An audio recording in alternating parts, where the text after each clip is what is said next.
Welcome to the Old Time Radio Westerns. I'm your host, Andrew Rhynes, and I'm excited to bring you another episode absolutely free. This is one of over 80 episodes released monthly for your enjoyment. Now, let's get into this episode.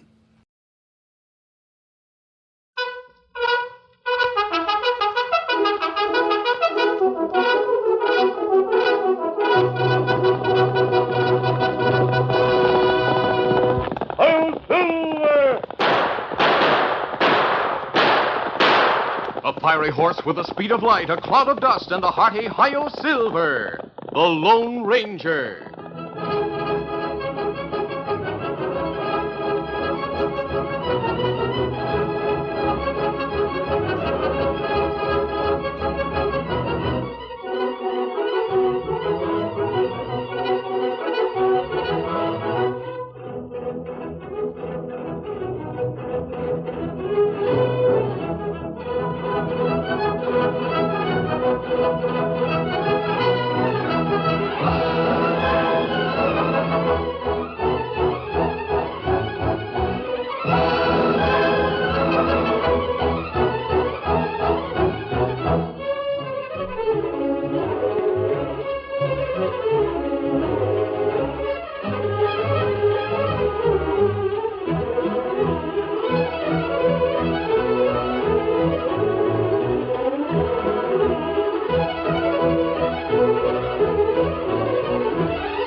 With his faithful Indian companion Tonto, the daring and resourceful masked rider of the plains led the fight for law and order in the early western United States. Nowhere in the pages of history can one find a greater champion of justice. Return with us now to those thrilling days of yesteryear. From out of the past come the thundering hoofbeats of the great horse Silver. The Lone Ranger rides again. Come on, Silver. Let's go, big fellow. Hi-Yo, Silver! Away!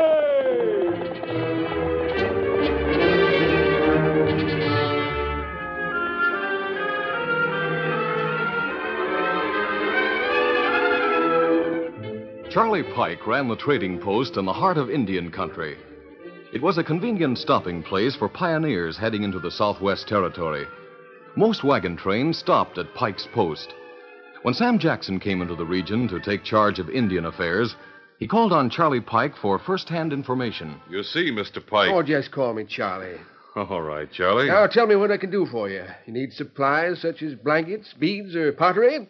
Got a fine supply of Indian pottery here. No, thanks. These blankets are first-rate. They're made by Injun Joe Cricket and his people down in the valley. Sell a lot of these to pioneers. No, And nights get downright cold around these here parts. A man could do with an extra blanket. Charlie, I don't want to buy any of your Indian blankets or pottery. How about some canned goods? Looky here now. I just got a fresh shipment of tinned tomatoes and some oysters and a lot of other first-class victuals from the East. I don't want to buy a thing. I'm just looking for information. Mr. Jackson, if you're going to be in charge of Indian affairs in these parts, you can do with a lot of supplies. I'll tell you what I'll do. I'll sell you this whole kit and caboodle. You mean the trading post? The post and everything in it, lock, stock, and barrel. I'll sell out cheap. 2 bits on the dollar. Why? Well, I want to pull stakes. Why? Well, see, I'm getting on in years. Trouble in the air? No, I wouldn't say there was. Let's have the true facts, Charlie. The government sent me out here because of a lot of rumbling. Rumbling? I understand there are 4 different groups of Indians living within a day's ride of this trading post. Sooner or later, 2 or more of these tribes are going to start a war. I might as well lay the cards on the table, Jackson. You're right. There is going to be a war in this part of the country, and it's going to be a sockdologer. No telling how far it'll spread or how big it'll grow. Is that so? I thought these were small tribes. They are. All four are small outfits, but each one has a lot of friends. Jackson, how did you know there was likely to be trouble in these parts? Someone who knows these Indians sent word to Washington. Wonder who that could be. Well, I was told it was a man who's known as the Lone Ranger. The Lone Ranger? I've heard of him. Charlie, why are these Indians likely to go to war? Well, I'll tell you. Each one of the four outfits needs something another tribe has got. For example, White Eagle and his hunters have a lot of game, more than they can use for food. Osaka, the corn planter, has a lot of corn and wheat. What's more, Osaka has good drinking water on his open farmland there. Those two are feuding all the time. White Eagle's hunters spoil the farm crops, and the corn planters plow up the rangeland. What about the tribes to the south? Well, Injun Joe's people have a lot of cash they got for selling their handiwork. They can buy food and most everything else they need, except in good homes. Now, Mingo's people, they live in cliffs, caves in the cliffs. They've got good, substantial homes, but they're short on food. Can't they buy food here? Not without cash, and they're short on cash. That is, they were, till a couple of days ago. It's what's got me worried. How's that? Mingo came in here with a sizable bundle of cash. Bought a lot of tin goods. I've got a hunch he didn't come by that cash honestly. There's an Indian drawing rein up in front. Which tribe does he belong to? That's Injun Joe Cricket. Looks like he's got a wagon load of rugs his people have made. This'll be your chance to meet him. Fine. He looks like an intelligent Indian. He sure is. He is. Hi there, Joe.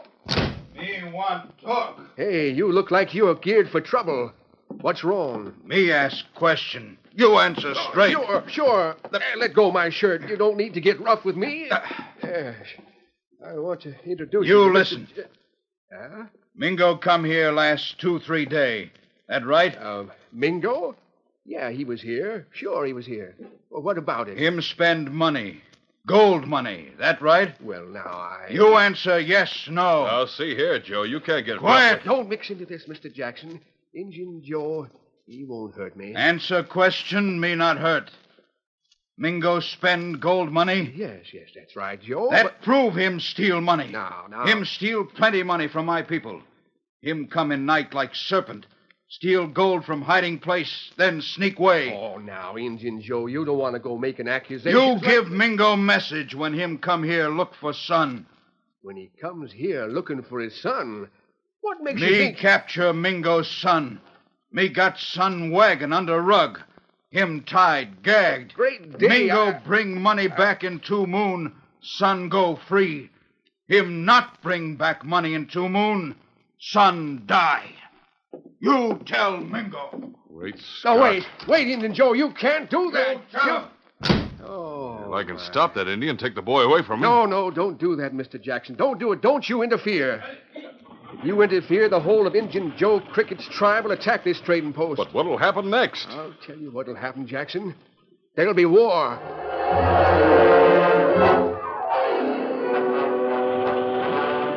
When Injun Joe Cricket returned to the people in his village and halted his wagon, he found an Indian dressed in buckskins waiting for him. How, Tonto? The Indian was not a member of the tribe. He was a man Joe Cricket had known in the past. His name was Tonto, and he was a friend of the Lone Ranger. Many moon go by, Tonto, since last time we meet. That's right. People in village say you lose plenty money. Chief Mingo steal gold. Oh. And what you do? Come back wagon, you see. Me find 16-year-old boy on trail. Him son, Chief Mingo. Me capture. Look. Oh. This boy, son of Chief Mingo? That's right, Tonto. Me capture, tie, gag him. Now hold him prisoner until Mingo bring back stolen gold. This maybe start war. Chief Mingo want war. My people not afraid. We fight, maybe win war. Maybe win strong houses where Mingo people live. Me... Tonto, where you go? He got long ride. Have a fast. Meet friend. Easy, Scout, easy. Get him up, Scout.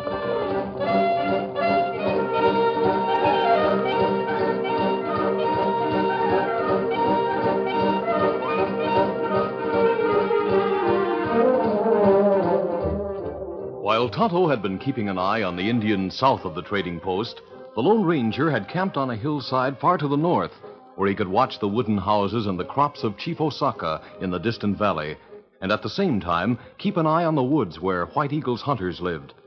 The masked man was stirred from chores about the camp when Silver whinnied sharply. What is it, The powerful Silver? white stallion was looking toward the south. The masked man turned in that direction and saw his faithful companion Tonto riding uphill at top speed. It's Tonto. He's riding hard. I wonder if trouble has broken out between those two tribes south of the trading post. Hi, Kimasabi. Tonto! Oscar, go, fella. Go, fella. Easy, Scout. Easy, fella. What is it? What brings you here at such speed?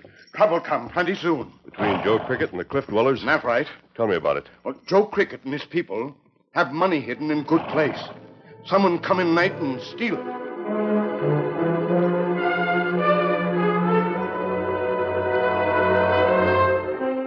Tonto told the Lone Ranger about the theft of money by the leader of the cliff-dwelling Indians and the capture of his son by Joe Cricket as hostage. The masked man was quick to grasp the significance of this move. Tonto, it means war. That's right. Mingo can't return that money without losing face. To return it would be an admission of his guilt. Him not return money. Son get killed. I'll saddle Silver right away and head south. And what you do there? I don't know. We'll talk to Joe Cricket and Mingo. See if we can't bring them together on a friendly basis. I may have more success than I've had up here.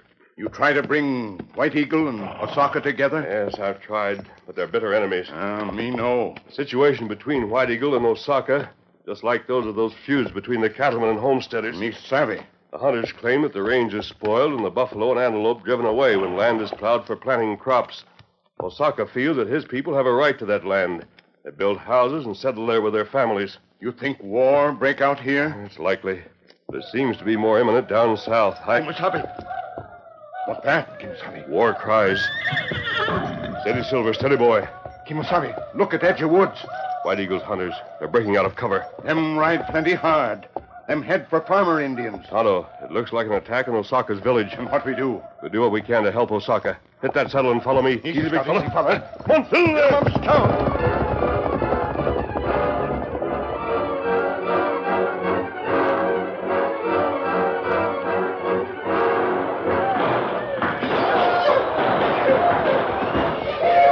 White Eagle and his hunters swept out of the woods to attack the small houses of Osaka's village. The Lone Ranger and Tonto joined the fight on the side of the corn planters, but there was little they could do. White Eagle's men fought with a torch, setting fire to building after building.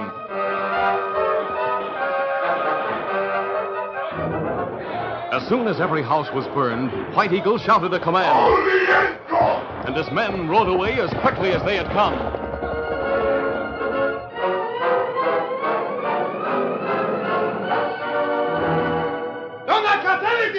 Osaka cried loudly in his rage, but the fires were beyond control. Osaka, hear what I say. You good friend of Indian. You fight hard, but that not stop fire. Be glad your people are alive. Those hunters had good weapons. They could have wiped you out if they had wanted to. Here we not be many, but Osaka got many friends. Many other tribe of Indians come here. Then Osaka will be strong. We get revenge, then we attack White Eagle. Osaka, if you make war, your people will perish. My people die anyway. We cannot build new home without much wood. Osaka, you can trade with White Eagle.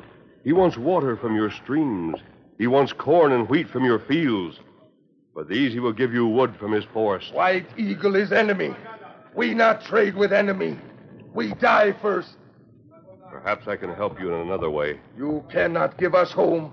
Give me until tomorrow at sunrise to find out. Tomorrow, sunrise? Give me your word to make no move toward war before then. Is given. Good. Tonto, come with me. Steady, big fella. Easy. Easy, fella. Come on, Silver! Come on, Scout.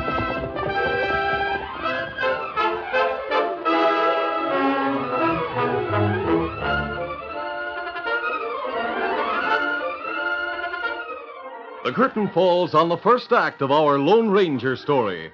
Before the next exciting scenes, please permit us to pause for just a few moments.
Now, to continue our story. War drums throbbed and Indians chanted as they danced around a council fire in a vast cavern. The dance was led by Chief Mingo. His face was grim. He hated war, but his honor and the life of his son were at stake. Presently, a guard came to his side and whispered a few words. Mingo nodded and moved to the entrance of the cave. There on a shelf which overlooked the valley, he saw two men he knew as friends. How, Chief Mingo? How, Tonto? How, my friend? Chief Mingo, you prepare for war. Long years of peace have come to end. You are to fight the Valley tribe. Joe Cricket capture son. But you stole Joe Cricket's money. My people hungry. First duty of chief is to people. Your people are hungry because you built homes here in the cliffs, where you could neither hunt nor plant crops. The Lone Ranger persuaded Mingo to call off the war dance and hand over what was left of the stolen gold. Then he and Tonto mounted and hurried to the village of Joe Cricket. Tonto was hailed by the Indian chief, and the masked man was presented as a trusted friend. Cricket, I have gold to hand you in exchange for your prisoner. Son of Mingo? Yes.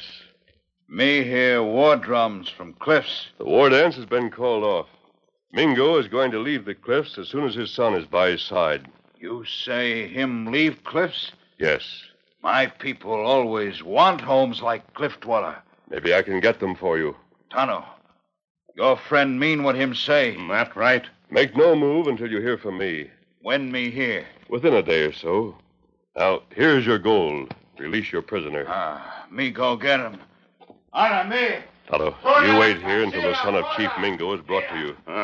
Take the boy to his father. Then lead Mingo to Osaka's crops by the western trail. You not go? I'm going to start for Osaka's village at once. I'll have Osaka bring his people to the cliffs by the eastern trail. Me savvy. Steady, Silver. Mingo's people will be going north as Osaka is coming south. I want them to travel on different trails so they'll not meet. Steady, easy, big fella. One, fiddle there.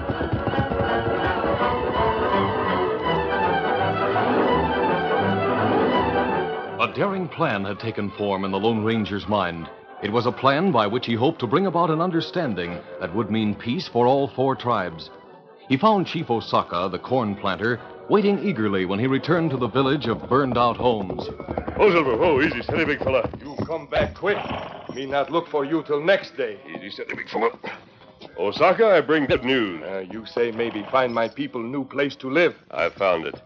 Now you won't have to trade with White Eagle. You won't need to go to war. Tell your people to prepare at once to leave for homes that are ready and waiting. Where these homes? In the cliffs to the south. That's where Mingo people live. Mingo has no food. He and his people are leaving their homes. My people got plenty food. You can't take your crops. You'll have to leave them. Take plenty dry corn, plenty wheat. Take plenty food from last harvest. Then prepare to go at once. Go by the eastern trail through Big Moon Pass. Me know. Good luck to you. Steady, easy, big fella. One, fiddle there. The masked man hurried to the hills and watched until he saw Osaka and his people, with all the goods that had survived the fire, together with their mules and horses, leave their crops and head south. Then once again he mounted the great horse Silver and headed for the woods. It took some time to find the clearing where White Eagle and his hunters and the families of those hunters lived. When finally he met the chief, there was a lengthy conference, When it ended, the masked man rode away to wait for further developments. It was late the following afternoon when Jackson, the government man, dismounted in front of the trading post. Whoa there, whoa, boy, whoa. Charlie Pike, where are you? Charlie. Hey, what the Sam Hill's all the ruckus about? What's the trouble, Mr. Jackson? Well, I don't know, but you can be sure there's something in the air. I've been riding through the territory ever since daybreak. What about it? Joe Cricket and the people in the valley are talking about moving into the caves of Mingo. You don't say. Great day, that sounds like fighting is about to start. Wait till you hear the rest. Mingo isn't in the caves. What? His people have moved out. Osaka and the corn planters have taken over the caves. What? Where's Mingo? His people have settled where Osaka lived. What? When I left, they were heading for the woods to cut down trees to build new houses. Oh, no. What's White Eagle say about that? Well, I couldn't find him. How'd things get so shuffled up? How do I know? Hey, Mr. Jackson. Huh? Look, out through that door. Indians, 3 of them. They're coming here. It's White Eagle. What's he coming here for? I wish I knew. Yeah, there come some more of his braves. Where? Over there to the left. Aren't those White Eagle's men? Oh, my sakes alive. No, that's Chief Mingo. Jackson, they're both heading here. They're going to make this their battleground. Hey, why don't you buy this trading post? I'll sell it awful cheap. If you have any guns, you better get them. We might need them. Yeah, I'll get some from the back room. Hurry, Charlie. They'll be here in a minute. Oh, no. Now what's the matter? More Indians coming from the south. More? Joe Cricket and Osaka. And they've each got some of their people with them. Jackson, we better clear out. Oh, we'll be caught right in the middle of a battle royal. We can't clear out now. White Eagle's already dismounting. Come on, we'll go try to talk to him. Come on. All right. Now listen, White Eagle. If you... Charlie White. Where masked man? Huh? What masked man? Last sundown, him come. Make powwow. Why, Tell White Eagle, come here. You mean a masked man sent you here? wonder if he sent the other chiefs here. Charlie's question soon was answered. Mingo and his companions had been asked by the masked man to come to the trading post, and a few moments later, Joe Cricket and Osaka arrived and dismounted. The 4 chiefs exchanged looks of uncertainty, and all were on their guard, but each had promised to come in peace to meet the masked man. Presently, a ringing cry came across the open plain. A white horse traveling fast came into view, followed by a hard-running paint. All 4 Indian leaders looked toward the oncoming rider, and each held up a hand in a gesture of friendly welcome.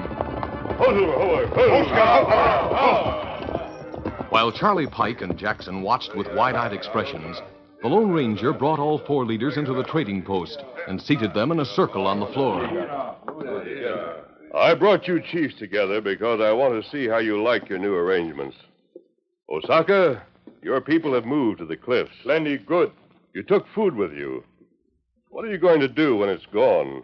What me do? Mingo, your people have lots of crops that were planted by Osaka.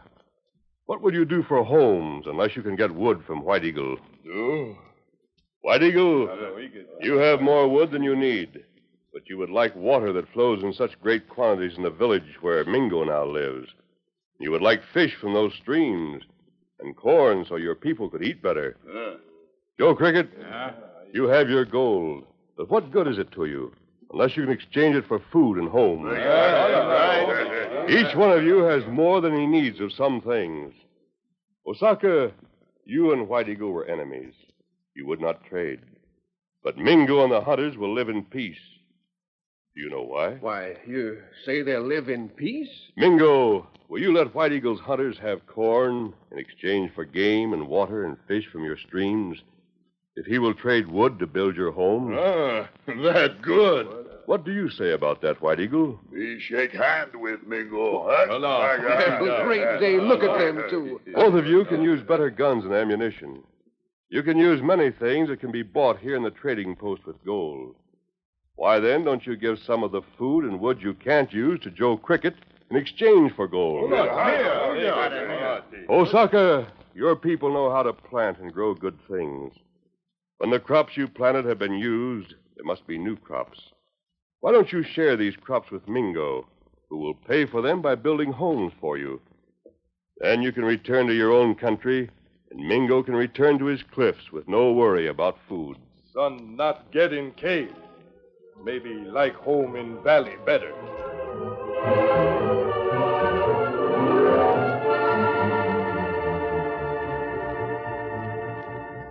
Bit by bit, the Lone Ranger laid the simple facts before the Indians and made them realize that each tribe could live better and with more security by trading goods and services with others. Meanwhile, Charlie Pike displayed bright jewelry, beads, shawls, binoculars, farming tools, steel knives, tobacco, and countless other items that could be secured by trade. How do you like those rifles, White Eagle? They will make your hunters mightier than ever. Me like. Mingo, your people are builders. Here are tools of iron and steel. Good. Picks and spades to make it easy to break the ground. Here are plows, Osaka, so your people can plant 5 times as many crops. Fine. All your people can live better if you exchange your goods and live in peace. Other tribes have other goods to trade. When many white men come here, they too will trade with you. They will have cows and goats and hogs to trade for horses and blankets. They will have gold and wagons to exchange for buffalo and antelope skins. They will bring doctors who can heal your wounds and cure the sick. Yes, there will be books and teachers to show you how to read them. Many great things are coming if you live in peace. The best things from all parts of this country can be yours by trade, but none can be won by war. War offers only pain and suffering and death. Do you want war or peace? Great day. Look at 'em bringing out the peace pipes. Hey, boys, just a second. The tobacco for them pipes is on the house. They're laughing. Those Indians are happy. I can return to Washington and report there'll be no war. Jackson, you can report that these 4 tribes have established a pattern for peace. It is a pattern for all nations of Indians to follow. It's a pattern that'll make this whole nation united. The day is coming when this country will be a leader in the world of nations, Jackson. Let us hope that our fundamental principles of peace and the exchange of goods and services may be a doctrine to wipe out all war and unite all nations. Do you really think that day will come? The people of this generation united our states. Their children, I am sure, will unite the world. Come, Tonto. We're not needed here any longer. The next generation will unite the world. Huh? What's that, Jackson? Oh, Charlie. I was just quoting the Lone Ranger.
This is a feature of the Lone Ranger Incorporated, created and produced by George W. Trendle and directed by Charles D. Livingston. Tonight's story was written by Fran Stryker. The part of the Lone Ranger is played by Brace Beamer.